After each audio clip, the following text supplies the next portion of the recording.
The Winged Cat, A Tale of Ancient Egypt, written by Deborah Nourse Lattimore.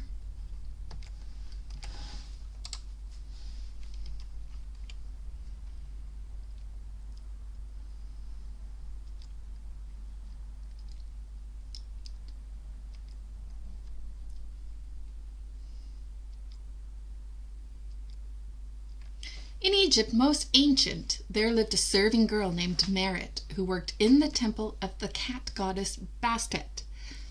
When she swept the halls in the heat of the day, her friend Bast, a small cat, kept her company. At night, when Merit's work was done, they strolled out to sleep in cool comfort on the sandy banks of the Nile. On such a night, across the moonlit sky, the god Thoth sailed to the netherworld, his home.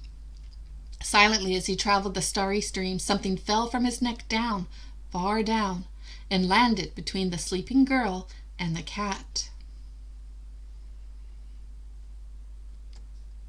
The next morning, Waha, Pharaoh's high priest, spotted it. It was a gold amulet shaped like a heart, and there was nothing Waha loved more than gold. He carefully stepped over the sleeping girl and picked it up. Merit awoke but kept her eyes shut. Because she recognized the voice of the powerful high priest. His bad temper was well known. "This is a very royal indeed," Merit heard him say. "Should I take it to Pharaoh, or should I keep it?" And as he turned to go, Waha tripped over Bast the cat, and the gold heart flew into the river. You rat-chasing lump of fur!" shouted Waha angrily. He seized Bast and flung her downstream. Merit jumped up and rushed into the current to save Bast, but it was too late. The cat was lifeless in her arms. "Pharaoh will judge you harshly for this," cried Merit. "This poor cat belonged to the temple of the goddess Bastet." "Go to Pharaoh, worm of a girl," retorted Waha. "See for yourself if a stupid cat matters at all." Merit told Pharaoh what had happened, and the high priest soon found himself called to the foot of the throne. "A sacred cat was drowned," said Pharaoh. "Merit says you did it. You swear you did not. I cannot decide who is telling the truth." "You only have to look into my heart to see that I am telling the truth," Waha said. "Your words inspire my command," said Pharaoh. "Hear me. You must each take the magic spells from the Book of the Dead and travel to the netherworld. When you arrive in the Hall of Judgment, the gods will decide who is telling the truth. If your heart weighs the same as Ma'at, the feather of truth, you will have nothing to fear. But if your heart weighs more, it will be proof that you are lying, and the monster Amit will devour you. Go and prepare." Now, even though Waha was the high priest, he did not own the necessary spells because he had sold them for gold. So he scribbled the few spells he remembered onto small wooden figures called uspatis. If the spells were the right ones, he could use them to open the 12 gates of the netherworld. If the spells were wrong, he could always throw an uspati to a hungry demon and still be safe. Merit returned to the temple of Bastet. She took the limp body of Bast, wrapped it in fine linen, and laid food and drink before it. "Farewell, dear Bast," Merit said sadly. "Waha will find his way, and I, without any spells, will be lost, and monsters will eat me." "I will not say farewell," said Bast. "What?" exclaimed Merit. "You can speak." "My soul speaks," answered Bast. "I was living my 4th life when that fool of a high priest tripped over me and tossed me into the river. Now I must travel to the netherworld to get my next life. Since you are kind enough to give me such a fine funeral, I will go with you." "But I'm too poor to buy spells from the Book of Dead," said Merit. "How will we find the way?" "Oh, the Book of the Dead is much more than a handful of spells," purred Bast. "Spells are words, and if you can read, we will find our way. Remember, unless you keep your eyes ahead of you and read, all will be lost."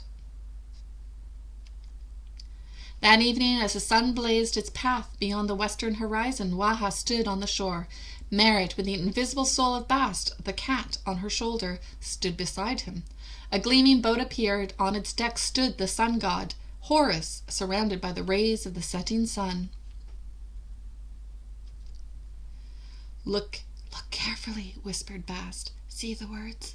Read them, and the boat will take us to the 12 gates of the netherworld.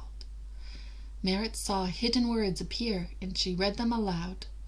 The mooring pin is like 2 ladies. They are Upper and Lower Egypt, she began. The sails are bigger than heaven. That is the goddess Nut. The oars are a hawk's finger, and that is Horus. The breeze that holds up the sky is Shu. The ground is Geb, and the river is Api, the Nile. Come ride on my boat, said Horus, beckoning to Merrit. Now it is the priest's turn. Waha searched frantically in his sack. He finally brought out one Asbati and squinted at it. I've forgotten what this says, he muttered. Then feed the demon, or be devoured, said Horus. Waha threw Asbati behind the boat to a demon, who gobbled it up with terrible gnashing teeth. Bast spread her wings around Merrit's head so she would not look. Waha looked, and suddenly he remembered the heart amulet that had started the whole dispute. He stared into the water, hoping to find it. The boat stopped at the first of the 12 gates. Waha fished with his fingers and behind the stern. Merrit looked up. The great gate was staring at her. Name my parts, and you may pass, it said. Merrit shook, hand to arm, knee to leg, as hungry monsters crowded around the boat, hoping she would make a mistake. She eyed the door carefully, and pictures appeared. Merrit spoke. On the lintel is the great vulture who protects all Egypt. The side posts are legs in a cup, and on the door is a hand. The door opened a crack, and then it stopped and looked at Waha. The high priest dug in around his sack but could not find what he needed. Quickly he tossed another Asbati behind the boat, and Merrit heard the crunching of giant teeth. Waha leaned back and ran his fingers through the water in search of the amulet. One by one, Merrit called out the names of the great doors, and one by one they opened. Waha had made more and more mistakes, and threw more and more of his Asbatis to the demons. Finally, Waha became impatient. Why must I make this dangerous journey just to rid myself of a stupid worm of a girl? He thought. He leaned over in time to see the golden heart floating beside the boat. Quickly he plucked it from the water and thrust it into his sack.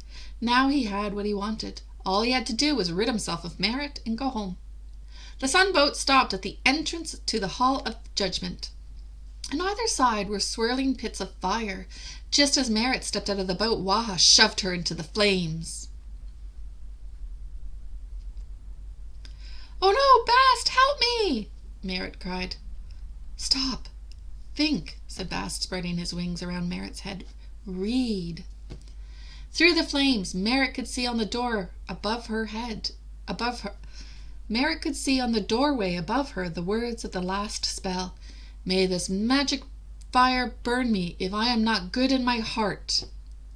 As she spoke the words, the fires parted. Merrit was saved. Approach, called a voice from the end of the hall. It was Anubis, the jackal-headed god of the dead. He stood beside the giant scales of truth. Thoth stood on the other side, ready to record the results with ink, reed, and papyrus. Amit crouched at the base of the scales, grinding his teeth. Behind them all, staring in disbelief, was Waha. We know why you have come, said Anubis. Since Merrit passed the test of fire, she is now free. And Bast, let your soul and heart be weighed against the feather of truth, and you may gain another life. Bast flew it to the scales. Since it was a soul and a heart with cat wings, it was lighter than a feather. The scale tipped up.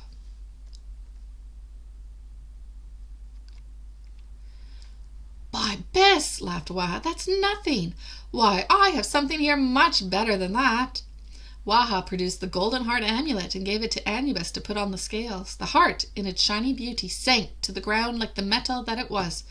Guilty, said Thoth. Furthermore, I have been looking for this. Thoth picked up the heart and returned it to his neck, and before anyone could say, by Bess, twice, Amit had chewed and swallowed all of Waha right down to his last Asbati.